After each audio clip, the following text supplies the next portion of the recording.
முழுமையாக நிதி ஒதுக்கீடு செய்து உங்களுக்கு அனைத்து பணிகளையும் முடித்து தருகிறோம் என்பதை தெரிவித்துக் கொள்கிறோம். மேலும் இந்தியா சுதந்திர நாளிலிருந்து நாகப்பட்டினத்திற்கு பாதுகாக்கப்பட்ட குடிநீர் வரவில்லை. தாங்கள் சட்டமன்ற உறுப்பினராக பொறுப்பேற்ற பிறகுதான் நம்முடைய முதலமைச்சர் அதற்காக 1800 கோடி பணம் தந்து அதிலையும் மிக நீதிமன்றம் சென்று தடையாணை பெற்று அதையும் மீறி இன்றைக்கு நீதிமன்றத்திலே தடையாணையை விலக்கி இப்போது குடிதண்ணீரை தந்து கொண்டிருக்கிறோம். எனவே ஒவ்வொரு பணியும் நிச்சயமாக நாகப்பட்டினத்திற்கு செய்வோம் என்பதை தெரிவித்துக் கொள்கிறோம். விநாயகன் 133 மாண்புமிகு உறுப்பினர் திரு டி.எம். தமிழ்ச்செல்வம் மாண்புமிகு சட்டத்துறை அமைச்சர் அவர்கள். மாண்புமிகு பேரவைத் தலைவர் அவர்களே, ஊத்தங்கரையில் புதிய சிறைச்சாலை அமைக்க அரசு ஆவணம் செய்யுமா என்கின்ற கேள்விக்கான பதில், கிருஷ்ணகிரி மாவட்டம் ஊத்தங்கரையில் ஏற்கனவே கிளைச்சிறை இயங்கி வருகிறது. பராமரிப்பு பணிக்காக தற்காலிகமாக மூடப்பட்டுள்ளது. தமிழ்நாடு காவலர் வீட்டு வசதி கழகத்திடமிருந்து பராமரிப்பு பணிக்காக 20,700,000 ரூபாய் மதிப்பீட்டில் திட்ட மதிப்பீடு பெறப்பட்டுள்ளது. இப்பராமரிப்பு பணிகள் 2024-25 ஆண்டு பராமரிப்பு நிதியின் கீழ் மேற்கொள்ளப்பட்டு ஊத்தங்கரை கிளைச்சிறை மீண்டும் செயல்பட துவங்கும் என புதிய துவங்கும். எனவே புதிய சிறை அமைக்க வேண்டிய தேர்வு எழவில்லை. மாண்புமிகு உறுப்பினர் தமிழ்ச்செல்வம். மாண்புமிகு பேரவைத் தலைவர்கள் வணக்கம். ஊத்தங்கரை தொகுதியில் உள்ள கிளை சிறைச்சாலை கொரோனா காலத்தில் மூடப்பட்டு இருந்தது. இந்த சிறைச்சாலை மூடப்பட்டதை அரசு கவனத்திற்கொண்டு வந்து இதை மீண்டும் இயக்க அரசு முன்வருமாம் என கேட்டு அறிகிறேன். மாண்புமிகு அமைச்சர். மாண்புமிகு பேரவைத் தலைவர் அவர்களே, கிருஷ்ணகிரி மாவட்டம் ஊத்தங்கரையில் உள்ள கிளைச்சிறையினுடைய அங்கீகரிக்கப்பட்ட அடைப்பு எண்ணிக்கை 16 தான். 2/4/20 அன்று பராமரிப்பு பணிக்காக மூடப்பட்டது.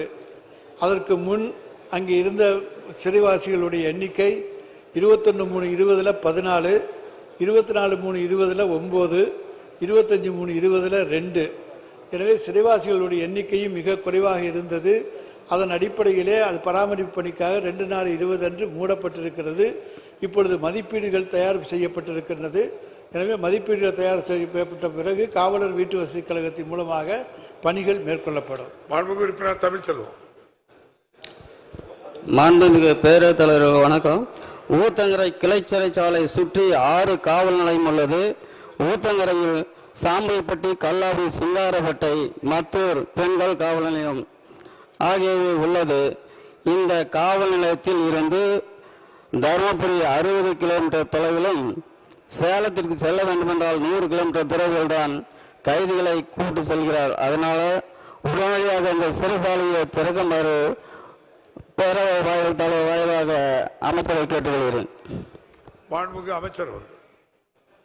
மாண்புமிகு பேரவைத் தலைவர் அவர்களே, ஊத்தங்கரை மற்றும் அதனை சுற்றியுள்ள பகுதிகளில் தாலுகாக்களில் 9 காவல் நிலையங்கள் உள்ளன. திருப்பத்தூரில் உள்ள சிறைச்சாலையினுடைய கிளைச்சிறையிலே அங்கீகரிக்கப்பட்ட அடைப்பு எண் 74. 7/12/24 அன்று 29 பேர் தான் இருக்காங்க. 27 கிலோமீட்டர் தொலைவு. அரூர் காவல் நிலையத்திற்கு அரூர் கிளைச்சிறையிலே அங்கீகரிக்கப்பட்ட அடைப்பு எண்ணிக்கை 48.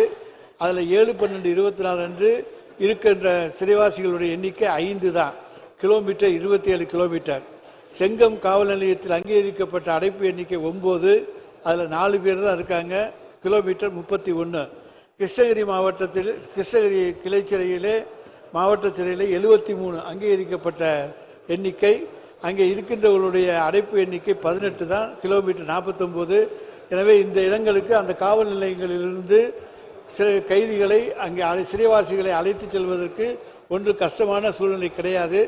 எனவே தான் இப்பொழுது அங்கேயும் குறிப்பிட்ட அளவு எண்ணிக்கையில் சிறைவாசிகள் இல்லை. எனவே தான் இந்த பராமரிப்பு பணிகள் இப்பொழுது மேற்கொள்ளப்பட்டு வருகிறது. மாண்புமிகு உறுப்பினர் செங்கோட்டை. சிறையில் என்ன கேள்வி இருக்கு உங்களுக்கு? வேலை இருக்குங்க. மாண்புமிகு பேரவைத் தலைவர் அவர்களே, பவானிசாகர் தொகுதிக்கு உட்பட்டிருக்கிற சத்தியமங்கலத்தில் புதிதாக நீதிமன்றம் கட்டுவதற்காக நிதிகள் ஒதுக்கப்பட்டிருக்கிறது.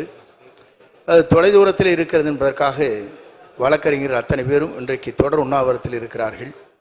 முதலிலே தேர்வு செய்யப்பட்ட இடமாக இருக்கின்ற ஒழுங்குமுறை விற்பனை கூடத்திற்கு அருகாமையில் இருக்கிற வருவாய்த்துறைக்கு சொந்தமான இடத்தில் அதை கட்ட வேண்டும் என்று அவர் வேண்டுகோள் வைத்திருக்கிறார்கள். அது அரசு பரிசீலிக்குமா என்பதை உங்கள் வாயிலாக அறிய விரும்புகிறேன். மாண்புமிகு அமைச்சர் அவர்கள்.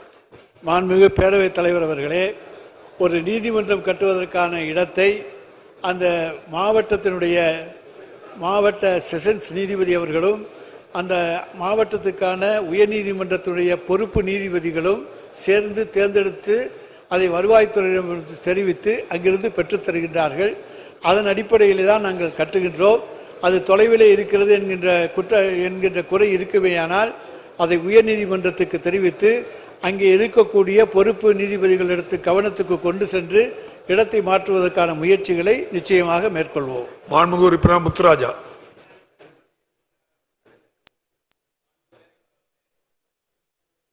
மாண்புமிகு பேரவைத் தலைவர்களே, புதுக்கோட்டை மாவட்டத்தை முத்தமிழறிஞர் டாக்டர் கலைஞர் அவர்களின் ஆட்சி காலத்தில் தனி மாவட்டமாக அறிவித்த முத்தமிழறிஞர் டாக்டர் கலைஞர் அவர்களின் பெயரில் புதுக்கோட்டையில் மகளிர் கலை மற்றும் அறிவியல் கல்லூரி செயல்பட்டு வருவதைப் போல முன்னாள் முதல்வர் டாக்டர் கலைஞருக்கு மேலும் புகழை சேர்க்கும் வகையில் புதுக்கோட்டை மாவட்ட மக்களின் நீண்ட நாள் கோரிக்கையான சட்டக்கல்லூரி அமைக்க மாண்பு முதல்வர்களின் ஒப்புதலை பெற்று நடப்பு நிதியாண்டில் நிதி ஒதுக்கீடு செய்து சட்டக்கல்லூரி அமைத்து தர எனது மாவட்ட மாண்புமிகு சட்டத்துறை அமைச்சர்களை முன்வருவாரா என்று மாண்புமிகு பேரவைத் தலைவராக கேட்டுக்கொள்கின்றேன். மாண்புமிகு அமைச்சர் அவர்கள். மாண்புமிகு பேரவைத் தலைவர் அவர்களே, புதுக்கோட்டைக்கு அருகிலேயே காரைக்குடி, திருச்சி 2 இடங்களிலும் அரசு சட்டக்கல்லூரிகள் இருக்கின்றன. அங்கே போதுமான இடங்கள் இருக்கின்றன. எனவே இப்பொழுது மாவட்டத்துக்கு ஒரு நீதிமன்றம் என்கின்ற கொள்கை இருந்தாலும் கூட ஒரு நீதிமன்றம் அமைப்பதற்கு குறைந்தபட்சம் 105 கோடி ரூபாய் செலவாகின்றது. எனவே அவ்வளவு பெரிய தொகையை செலவு செய்து நீதிமன்ற சட்டக்கல்லூரிகள் கட்டுவது அரசின் பரிசீலனை இருக்கிறதே தவிர நிச்சயமாக மாண்புமிகு தமிழ்நாடு முதலமைச்சருக்கு ஒவ்வொரு மாவட்டத்திலும் சட்டக்கல்லூரிகளை உருவாக்கி தர வேண்டும் என்கின்ற நல்ல எண்ணம் இருக்கின்றது. ஆனால் அதற்கு போதிய நிதி ஆதாரம் இல்லை. உடனுக்குடன் செய்திகளை தெரிந்து கொள்ள சன் நியூஸ் பெல் ஐகானை கிளிக் பண்ணுங்க.